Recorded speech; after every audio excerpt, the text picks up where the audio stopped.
There you go. Walk over to this side and then kind of jump down. Jump down again to the other one. There you go. Kind of walk over this way.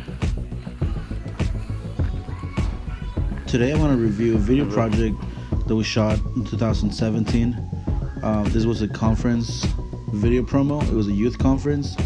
So the entire vibe and the entire foundation of the video was just to showcase an energy of youth with some edgy and street tones to it. We went to the Old Time Dam. This is a great location because from the get-go you already get so many backdrops just in the same area without having to travel as much. We had a great lake, we had trees, we had a bridge, we had fences, you have a tunnel, you have graffiti art, you got walls, brick walls, and all kinds of elements that you can just use in your video and show a variety and have a wide range of visuals in the same location. So usually when you're trying to shoot a video or a photo shoot, you know, you want to go to a place where you can have multiple locations very close. Don't go to a location where you know there's this amazing door and this is all I'm gonna get. You can definitely do that, but if you just want to get the most variety, go to places where there's multiple backdrops nearby. That way you can maximize your time and maximize the time of the models, especially if you're on a tight time schedule. For us as the videographers and editors, we have time because we are working on these projects full time, but you got to think of the models and everyone else who's just volunteering their time. Where? Right there, right Oh, there. it's fine, it's fine, it's fine. Just look at the camera and we'll finish. She's gone. Where's she? She's the flower. Fine. Are you okay? I think it's...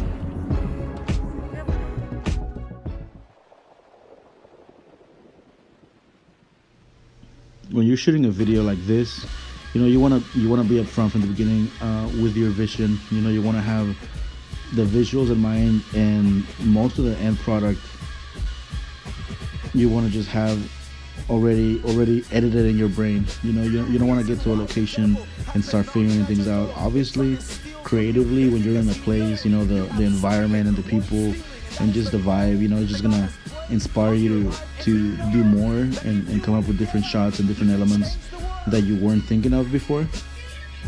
But in general, you want to have a clear idea. For this video, we wanted to just showcase like heavy visuals and quick cuts.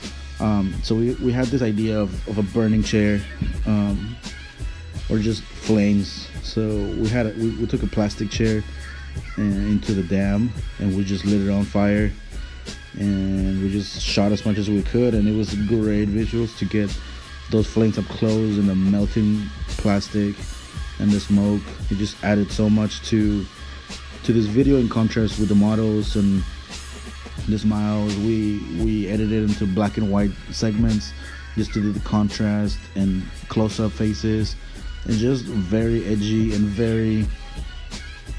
basically just showcasing youth.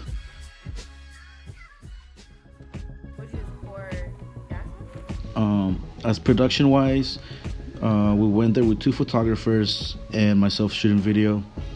So it is not hard to collaborate, but you know, you don't want to be in each other's shots, so you always want to give time to someone to be taking the pictures. You step back and shoot them, and then when you're coming up close and shooting a video, the photographers, you know, they step back. So there's this dance happening there that is very natural, and you just really need to have that chemistry with the photographers and everyone else in the team.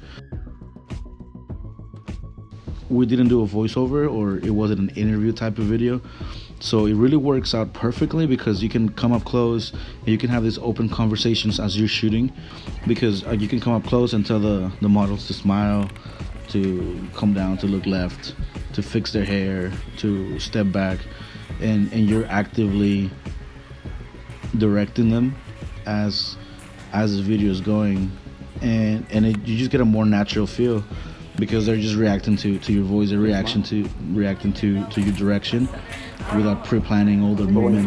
So it's very natural, and you just want to have this open conversation with them just to add elements that you're feeling, when you're shooting.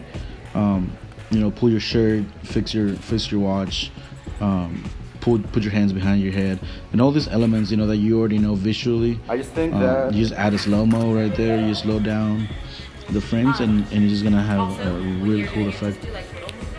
Like if you were to fix your shirt, your color, your hair, put it down, kind of. In this specific location, we had a great natural light coming from the back of the tunnel, and this gave us so many good angles because if you shoot the models facing the opposite side of the tunnel, you get this silhouette looking, this dark frame, and you get all the graffiti walls on the sides, and you get a really cool composition in the background, framing the sunlight. So that was one step of the shoot, shooting them in front of the light. If you shoot them sideways, the natural light was kind of overflowing the tunnel, and you can get a really well lit subject, and that was also a really cool effect. If you close up all the way into their faces, you could see all the features, but it was very dark in the front, and you can see like a high contrast light in the background. So this location was amazing for us shoot. We were really happy with the end product, and we had a great time shooting. Okay, wait.